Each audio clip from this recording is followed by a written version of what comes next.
Hill Manufacturing was your first endeavor where you, along with a partner or two, but you guys bought it yourselves. Correct. And you actually became an owner-operator. Correct. For a period of time, you were very much an operator. We talked about that last time. Right. So that's kind of where the stories converge, is that Mike started out in the finance and business world and M&A world and gravitated over to become an owner-operator.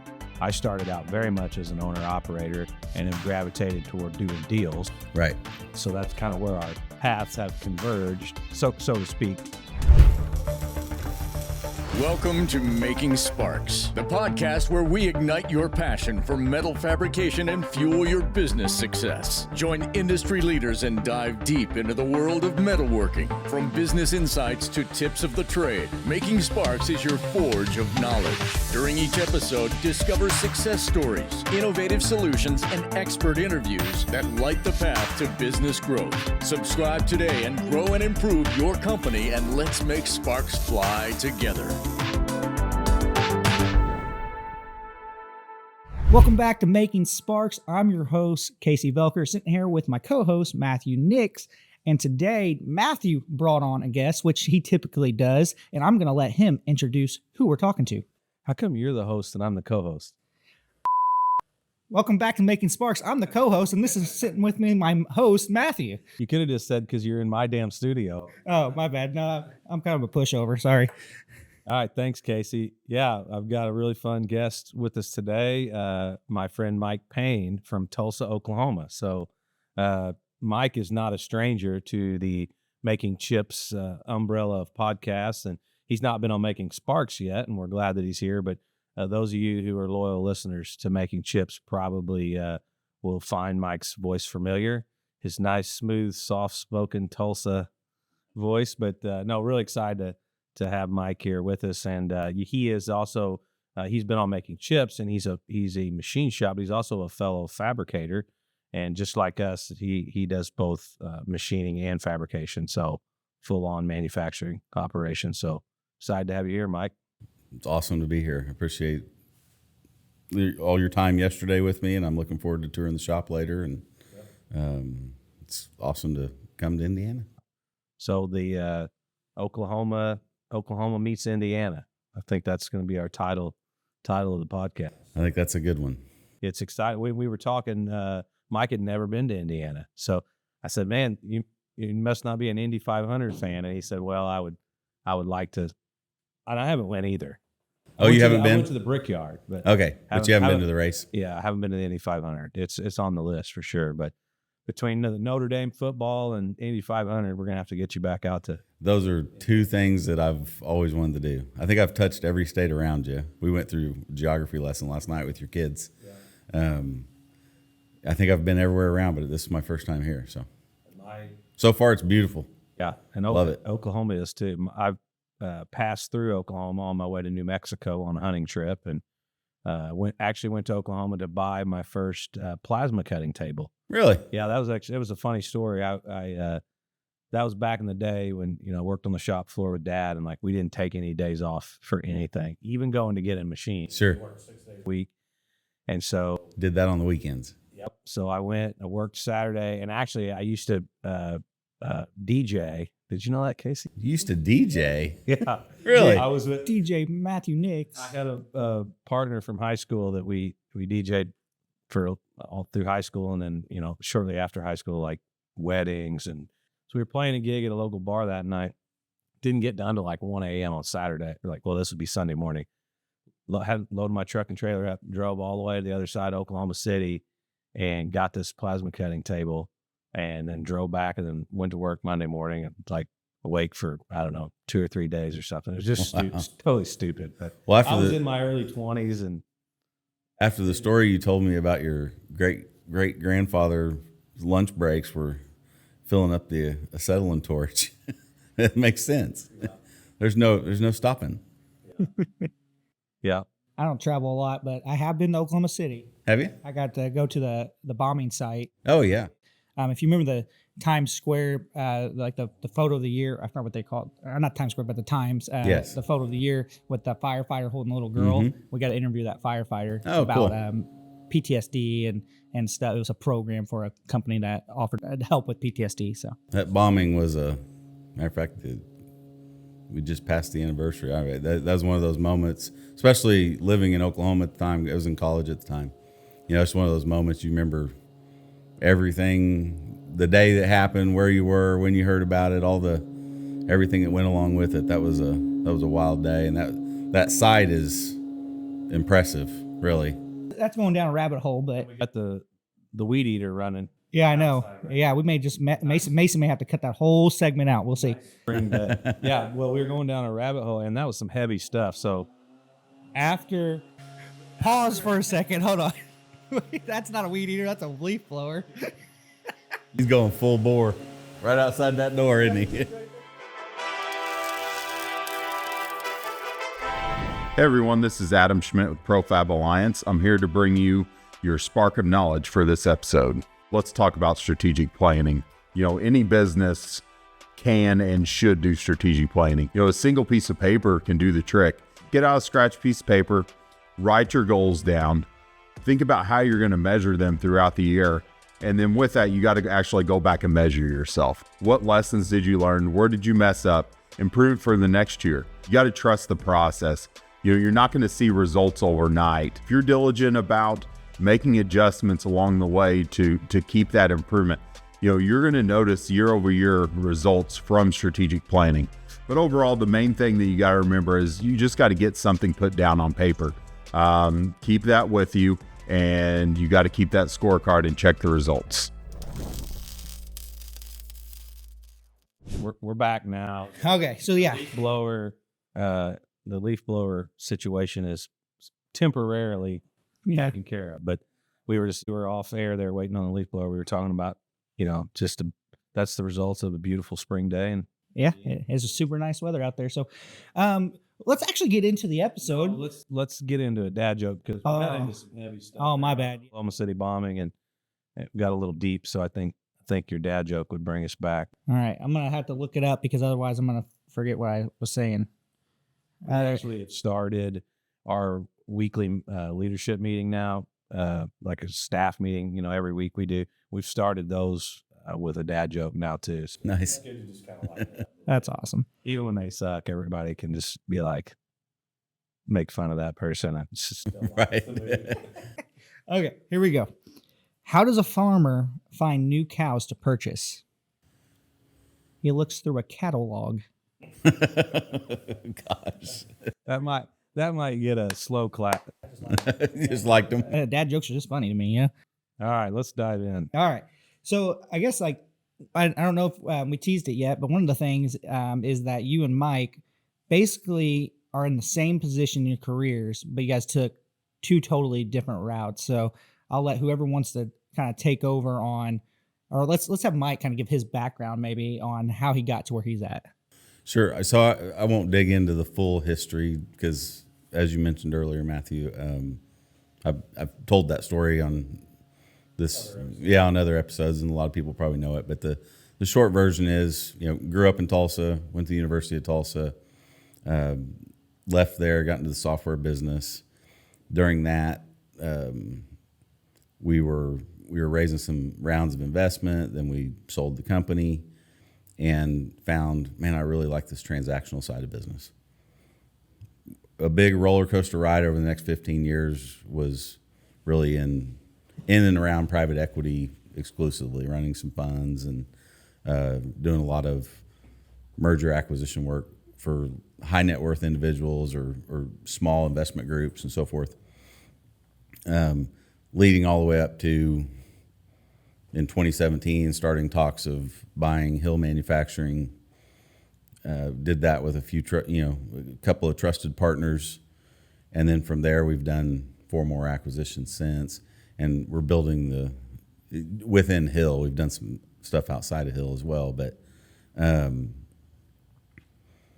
really now the portfolio growth is centered around kind of all things manufacturing. So started out just really shops, CNC shops and fabrication shops.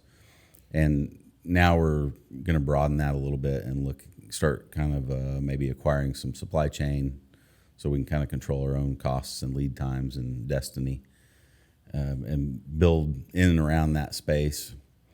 So, 20 to 15 years of on the investment side of things, the transactional side of things, leading into manufacturing, and now, in kind of a high growth acquisition mode in that space. Awesome. So and I just want to clarify. So, Mike, when you talk about the M&A work you did, I think you said like over 100. You've been a part of over like 100 transactions, which is really impressive. All those up until Hill, you were doing that as part of a private equity fund. Sometimes Correct. you were running the fund, you were putting it together, leading the charge, sometimes participating alongside, but and for individuals, so yes, funds representing others is my point. I want Correct. to clarify for the listeners, Hill Manufacturing was your first endeavor where you, along with a partner or two, but you guys bought it yourself. Correct. You actually became an owner-operator. Correct. For a period of time, you were very much an operator. We talked about that last night. And Right. so that's kind of where the stories converge, is that, Mike started out in, the finance and business world and M&A world and gravitated over to become an owner-operator. I started out very much as an owner-operator and have gravitated toward doing deals. Right. So that's kind of where our paths have converged, so to speak. Right. So he's doing stuff out in Oklahoma and I'm doing it over here, and eventually our circles might literally, the paths might literally cross. Yep, absolutely. Right now, it's just more about we're kind of doing similar stuff and we love. Yeah, one of our investment strategies going forward in acquisitions is to diversify geographically, right? So most everything I've done is in and around Oklahoma. Not directly, but for the most part. And as we were talking last night, driving in from the airport, every region of the country you go to, right, there's a different industry and focus and so forth. And it's hard so in Oklahoma, it's hard to diversify really outside of oil and gas, for example. There's strong aerospace, there's strong other industries, but, and oil and gas is a tremendous industry to be in.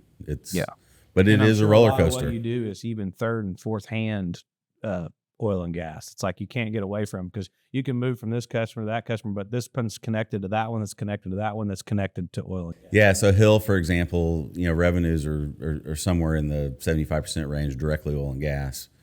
Indirectly, probably 95%, right? So we have a long legacy client that Hill's had for 40 years that is like in the industrial winch industry.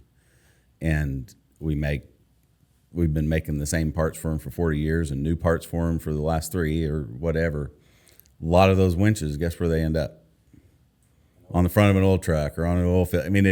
So directly or indirectly, if you're in Oklahoma, you're doing oil and gas, and which is great. We love that industry, but we have that pretty well captured to the degree that we need to, want to. So part of like our investment strategy will be, as you pointed out, our circles may start crossing because we want to go get other industries. So we need to go do some acquisitions in some other areas. Yep. And I guess thinking of our listeners, Matthew has talked about this a few times on their acquisition strategy at Nick's. Excuse me. It was the same way. Started kind of locally a little bit, buying a local shop here, going a little bit farther. Maybe if there's a manufacturing leader that's looking at acquisitions, what would you say about like starting off right away, like maybe going within, like you did it within Oklahoma or probably within closer distance? Can you talk about why you did that? Well, for one, so many of the opportunities, most everything I've ever done has been off market, right? So if it's going to be off market, meaning it's not sitting out there for sale necessarily, right? It's not being advertised as for sale. So those opportunities come through relationships, right? Bankers, attorneys, accountants, that or vendors, that Higher concentration in your relationships is naturally closer to home. Is closer to home. So the deals that pop up are closer to home. More about that region, the people, investors, the bankers, all the people you need to get the deal done and then operate the deal. So I think if someone were starting out with like, hey, I think I want to grow like this. I want to grow or even buying your first business. Or buying your first business. I mean, you start in your backyard. You really do. I mean, it's the broader that reach, there's more time away from your family. There's more time on the road. I mean, it's hard. I mean, you did it. Matthew just did it this week, right? Where you had to make a big loop. And that's hard. I mean, it's fun too, but it is hard. We used to, so one investment group, so Tulsa, we're a decent sized community, but we don't have a lot of direct flights in and out of Tulsa. We go to hubs, and Same here, yeah. Southwest used to have more direct flights. And, so even like when we would be talking sales and growth strategies inside an operating company, not necessarily acquisitions, and you'd start saying, okay, we got to reach out. We would always kind of go with what we would call like the Southwest plan, not geographically Southwest, airlines. Anywhere I can fly direct on Southwest Airlines. So for us, it was like we could go to Phoenix, we could go to Denver, we could go to, I don't remember where all, Yeah, we've been having those same conversations. It's funny, it's like, for example, the state of Indiana, we're starting to do a lot of business up in the northern part of the state. Well, there's no commercial flights up there at all. Okay. It's most of the day to drive up there, 5 hours. Sure. We're the very southern tip of Indiana. To get up to the tops, roughly 5, even possibly 6 hours, depending on traffic. It's like I can get on a flight in the morning and be in Charlotte or Atlanta by 7 o'clock in the morning and be home for supper. Sure. And Dallas. Dallas, yeah. So we've been having those conversations too about as we grow geographically, thinking about where do we fly nonstop. It's very accessible. It's pretty affordable to get there, and whether that's acquisition or, to your point, just finding a large customer base to finding. I want to be able to get somewhere today if I need to, right? Especially if I own the company. But even with my customers, so even like at Hill, where we're looking at, part of our growth strategy is currently to get outside of Northeast Oklahoma, even, which is where we primarily are. We've picked up 2 new customers in the last couple months, like kind of in northern Texas. Great. It's a 4-hour drive for me. Matter of fact, the first order we did for one of those customers, it was an expedited order, relatively small parts. They were due on a Monday. I drove them down on the Friday because I wanted to meet them face to face. But being able to make that drive, being able to make that direct flight, whether you're talking customers or acquisitions or whatever, to me is just very important. The big takeaway there for if someone is like wanting to start their own, fabrication business, manufacturing business or whatever is, just first off, start with like your relationships. With that's what I was actually gonna get into when you're talking about that. Like, if they're off market, it's always about the relationship, and you kind of know a little bit, not all the time, but you kind of know what you're getting yourself into. Sure. You want to buy a business like that you've already, maybe you've done business with them, or maybe you've just worked beside them. You've just talked to them as business owners and stuff like that. It gives you a little bit of peace of mind. Although I'm sure Matthew would also say that sometimes you might think you have peace of mind, then you go in and you got to do some more work, right? Yeah.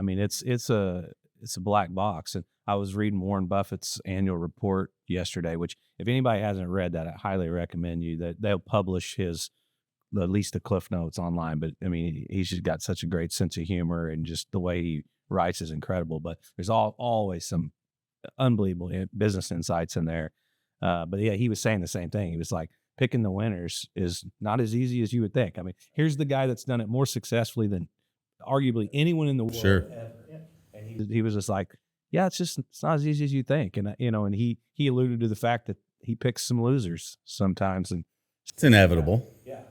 But to your point, Casey, yeah, if you're doing deals within your network and businesses that and people the likelihood of it not being a black box is probably higher. So but I want to actually step back a minute, but we kind of went down the rabbit hole of doing deals already. But Mike, so you had a history in private equity and with high net worth individuals and families doing deals. What led you to want to run your own manufacturing business? Because it's hard. It is hard. Running a business is hard. A manufacturing business is hard. You could have just kept doing deals, taking your cut of every deal, and rode off into the sunset. So why in the hell did you decide you want to run your own manufacturing business? There's probably several answers to that.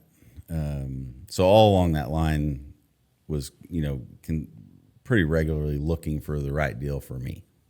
When I was in the software business, we primarily did software for manufacturers. So I think you had exposure. I think early in my career, I had a excitement for the industry. I got to, when we were doing the software integrations we were doing then, it was mostly really large companies, Fortune 500 style companies.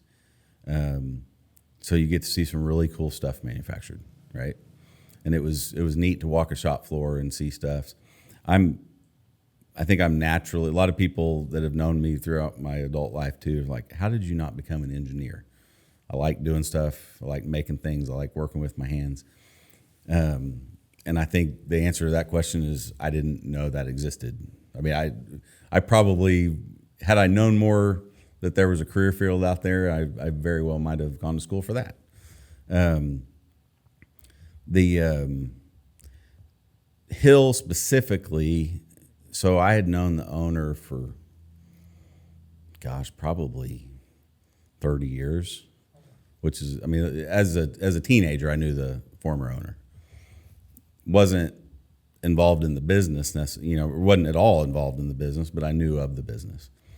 We reconnected probably 15 years ago professionally, just as she was growing the company and I'm out in the business community. And again, it's relationships, right? I mean, Tulsa's a good sized community, but it's tiny. Everybody knows each other. And so we had reconnected, and she might invest in some deals that I was doing at the time. And then probably, so we've owned the company 6 years, so probably somewhere around 10 years ago, she was starting to look at her exit. So I was advising her on selling the business. All the buy offers that came in, I would kind of flush things out or help her flush things out. And but as I was helping her do that, I'm looking at it and going, "This is a great business." I mean, there were so many things that hit the targets of what I was looking for, and actually made a couple of offers prior to the final offer.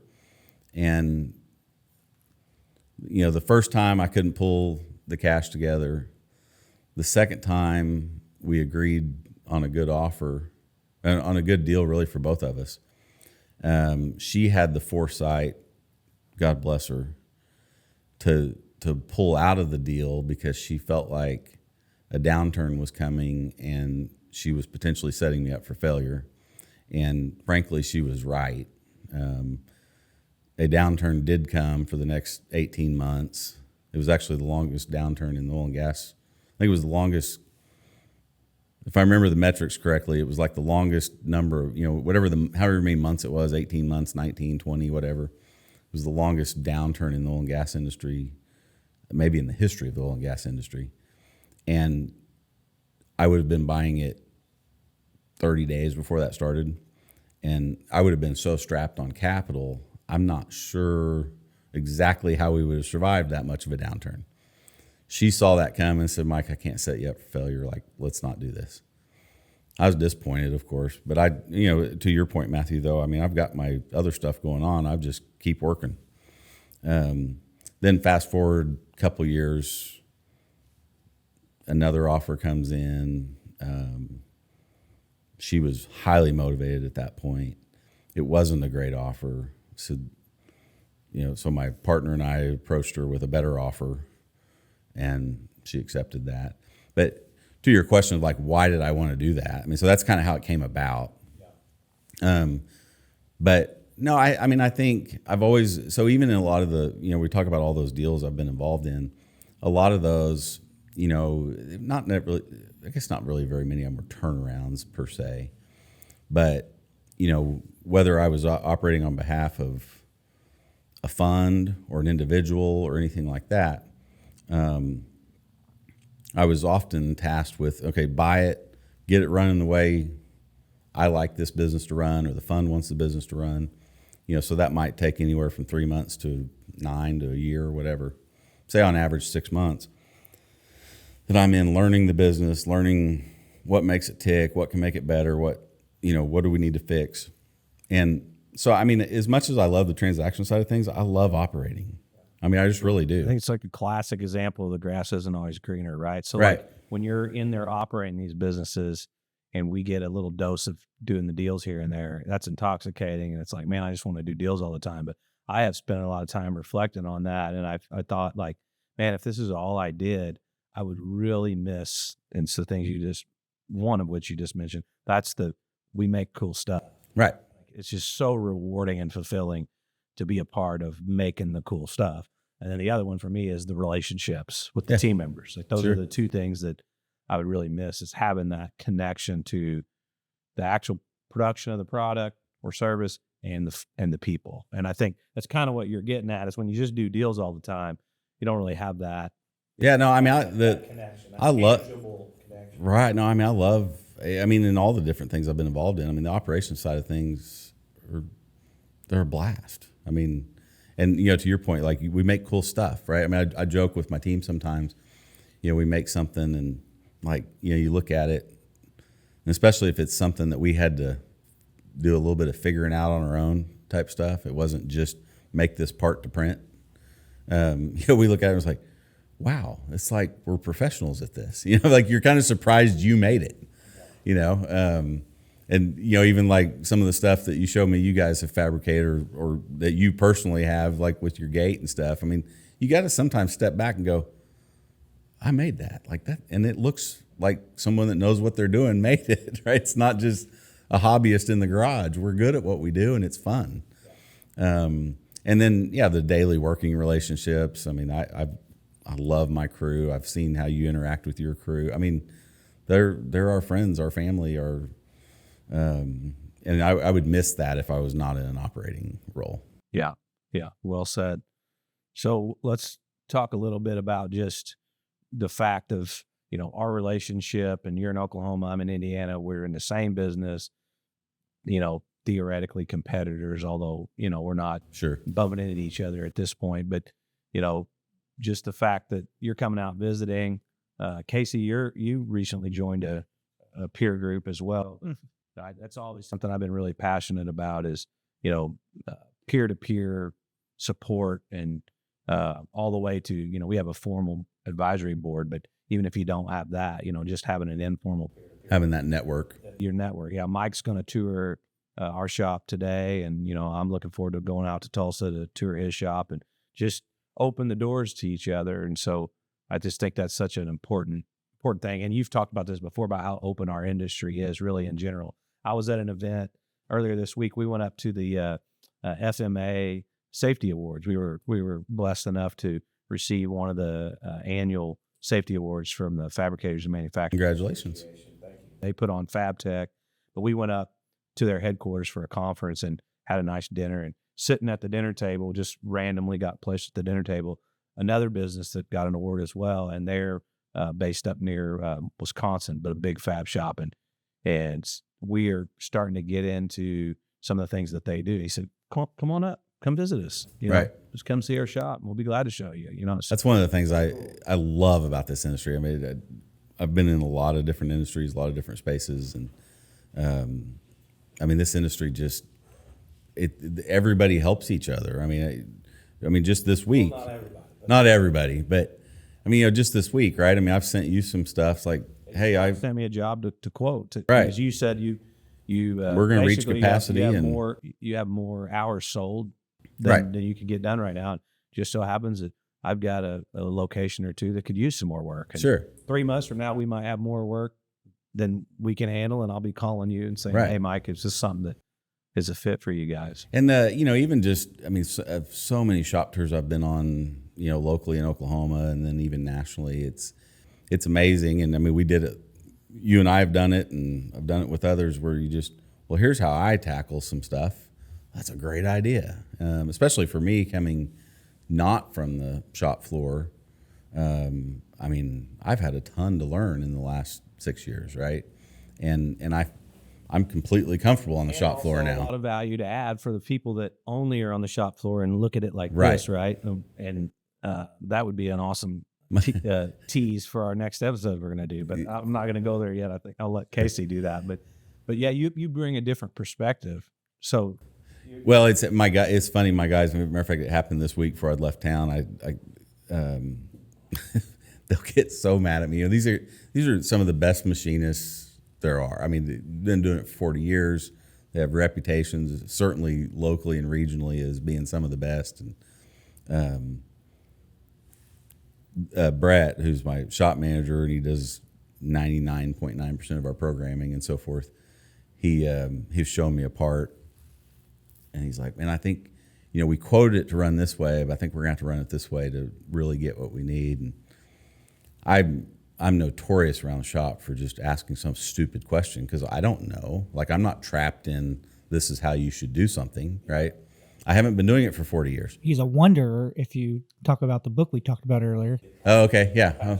Patrick Lencioni's, what is it, Six Types of Working Genius. Yeah, it's a great one. So I highly recommend anybody listening to 6 types of what? Working Genius. Okay. And Patrick Lencioni has a whole series of fantastic books. We really adopted Ideal Team Play. Ideal Team Player is one of them. We've adopted a lot of his philosophies into our business. But the Working Genius talks about you can take a survey, and your whole leadership team can do it as well. But it's basically your working genius is what like your God-given talents are and what you gravitate toward. Okay. Energy. Cute little names. Yeah, what energizes you. So you're a wanderer. If you work in your working genius area, that's the area that energizes you, where you could just go and go and go. And if you work and we all have to work in different, your frustration zone is the area that sucks the life out of you. So if you're a wanderer and you have to do detail-oriented work, it sucks the life out of you, right? He has cute little names for all of them. I think Wanderer's one, and Discerners one. That was a big takeaway for me. I found a couple of the folks in our business that are the discerners, and it used to frustrate the hell out of me when I would take them ideas and they would just poo-poo all over my ideas. You needed that because you're an inventor, right? So I can go get critical. I can go get critiqued on this. And use those guys for that. It's like, I know they're the discerners, and hey, I'm just going to drop this on your desk and I'm going to walk away and I'll let you poo-poo all over it. And I know it's going to happen, and it's going to make it a lot better, So anyways, we went on it. Yeah, basically, I said you're a wonder because you said you asked the questions. Like, that's actually literally the definition. Basically, it's just like, why? Why do we do this? Or why can't we do that? Why can't we do that? That's exactly what happened. I think it was Monday, so Brett's showing me this on the screen. He's like, I'm going to have to do this and then this. So we're adding an op. And I was like, well, if we're going back to the lathe, couldn't you just instead of adding that mill op, couldn't we just run, when you have to go back to the lathe, couldn't we just run it on a live tooling lathe and do that chamfer there instead of, and it was one of those, and it happens a little bit. I'm not going to act like I'm brilliant, but where they'll just go, well, yeah, dang it. And matter of fact, he got up, he goes, he says, well, I'm going to go tell Hank he's dumb, because they hadn't figured it out. And I come in clueless, right? And had a good idea. But they do it to me all the time too, right? When you start talking about the things I'm good at, and they go, well, why couldn't we just do this? And you go, well, that's brilliant. And I think that also goes back to the value of the peer network. Sure. Even if it's someone that does have a deep understanding of your business, I mean, they're just coming at it from a different standpoint. Or even I'm involved in a peer business ownership group that's all people from all different industries. And that's too. Yeah. Casey's in one of those too. I think you call it people sometimes they'll call it a mastermind group. We cheated. We kind of copied off of Matthew. When me and the lady that kind of started it mainly, she drove it. I was just kind of there to bounce ideas off of. But we were like, yeah, Matthew's been with this group for a long time, and he always talks about how when they get together, they just bounce ideas, like just different things, and from different industries. Just the get-togethers, you build the relationship. Yeah. One of the guys in the group was dealing with a personnel issue literally yesterday, and we have a group text. Yep. He's texting to the group text, and no different than I would reach out to Mike if I'm dealing with the issue, and I just can't. I can't harp enough on the value. Yeah. I would say there's two ways to look at it too. A lot of what you were talking about was being in the same industry, and I think that's huge. Like for the longest time, a lot of people in the same industry, and they still do it. A lot of companies still do this. They're looking over their shoulder, but you can be competitive and still be kind of friendly. And you always say the lift, running time lifts all ships. And I totally agree with that. Well, it Like, doesn't mean have the guy next door to you be in your industry specific peer group. I mean, Right. if they're in Oklahoma, okay. Shameless plug here. I got to get this in. The ProFab does this, guys. So if you're listening, Right. I mean, but seriously, like we can facilitate that. So one of the things, Adam Schmidt, who's our managing partner of ProFab, he has a peer group running right now. We're going to be launching a second one, but he helps facilitate and make sure there's no competing interests, because that kills the. You can't have it too close. Can't be open. Or doing the exact same thing with the exact same customers, but we've got a group of 6 or 7 businesses that are from across the Midwest and South and so forth, and they're not competing, and he helps facilitate those conversations, and it's been really awesome. So I think there's immense value in not being just in your industry and having, like you said, the different industries, because I always say that in marketing. If you don't copy your competitor, you don't want to be a me too to your competitor, but if you find someone who's serving a similar customer base or serving a similar audience, there you can kind of borrow some ideas from them, because they're already communicating successfully to the people that you want to communicate to. So why reinvent the wheel? But you don't have to, you're not copying your competitors. You're copying, and again, you're not even really copying these people, but you're talking to the same people. Well, I've long believed this, and I think it's actually been one of my strengths throughout my career, because again, you mentioned earlier, just through all the things I've been through, whether it's in technology, I mean, just go down the list of the industries. Certain industries do certain things certain ways, and they've done it that way forever, right? So you can go walk into any business that maybe is wanting to grow, wanting to sell, wanting to buy, whatever. And inevitably, we all think we're special, right? I mean, we all think, well, we're unique. My company's unique. This company's unique. The way I do things is unique. This industry's unique, whatever. At the end of the day, you're really not, right? You have revenue, you have cost of goods sold, you have SG&A, and you have net profit. You have a balance sheet that has assets and liabilities on it. You have people. You have customers. I mean, and we'll go with the cliche 80-20 rule, right? I mean, 80% of businesses are all the same. There is an element to your business, to your industry, whatever, that is unique. But the number of times I've seen a good idea in the real estate industry, the way they do something that is just industry norm, translate to a construction company or a manufacturing company that doesn't do things that way. But when you say, why can't we do things this way? And you're told, well, that's not how we do it in the industry, but why can't we? And you talk through that. It's like, that's actually a great idea. Let's try it. And it works fabulously. Matthew, at the beginning of that soundbite, he talked about a lot of things that were numbers. Yeah, I was thinking the same thing. That's what you were thinking? So I kind of want to tease a second part of our interview here with Mike to talk about, what's the difference between thinking by the numbers? Why am I teasing that, Matthew? Well, I think Mike's got something up his sleeve that he's going to be adding to the Making Chips Metalworking Nation here. So we might talk about that in our next episode. Yep. So stick around. We're going to keep talking to Mike, and we're going to talk about some numbers. Yeah. Numbers. So remember, if you like what you're hearing, what do they need to do, Casey? Well, they need to subscribe, share, review, all those things, rate. Main thing I want people doing is just sharing it with people that are going to find value in what we're all talking about. We're all just talking. This is what's cool about podcasts. We all just like to talk about the things we know, and then hopefully bring on people like Mike that can tell us a little bit more about the things we know. And then you guys can share it with the people that you know. And I'm just going on and on because I like to talk. So again, like it, rate it, share it, review it. Yeah. All right.